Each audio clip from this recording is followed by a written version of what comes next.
নমস্কাৰ বন্ধু বান্ধৱীসকল আজি মই অলপমান পিনপিনাই কৈ পালোঁ সেই হিৰো শ্ব'ৰুম যিহেতু মই মানুহটো হিৰো তেতিয়াহ'লে মই চাইছোঁ নিজৰ কাৰণে এখন হিৰো বাইকে ইখনৰ পৰা সিখন বাইক চাইছোঁ মোৰ এখন বাইকো পচন্দই নহয় লাষ্টত গৈ যেনিবা এখন বাইক মোৰ পচন্দ হ'ল এতিয়া অলপমান দেউতাৰ লগত বহি পেলাই অলপমান হিচাপ নিকাচ কৰি কিবা অলপ লিখা পঢ়া কৰিলোঁ কৈ পেলাই দাদাজনে ক'লে কি তোমাৰ বাইকখন বনাই আছে চোৱাগে তলত গৈ গেছ কৰকচোন কি হ'ব পাৰে মোৰ বাইকখন ধুনীয়াকৈ আহি দেখাই দিলোঁ এইখনে হৈছে মোৰ বাইকখন ইয়াতে অলপমান কিবা কিবি বোলে গাজেট লগাবলগীয়া আছে আৰু নট বল্টবিলাক অলপমান টাইট কৰি দিব দাদাজনক মই ক'লোঁ নিজৰ বাইক বুলি ভাবি মৰমত লগাব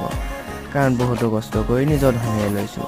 দাদাহঁতে ধুনীয়াকৈ বস্তুবিলাক লগাই আছে মই ধুনীয়াকৈ চাই আছোঁ অলপমান আপোনালোককো দেখাই আছোঁ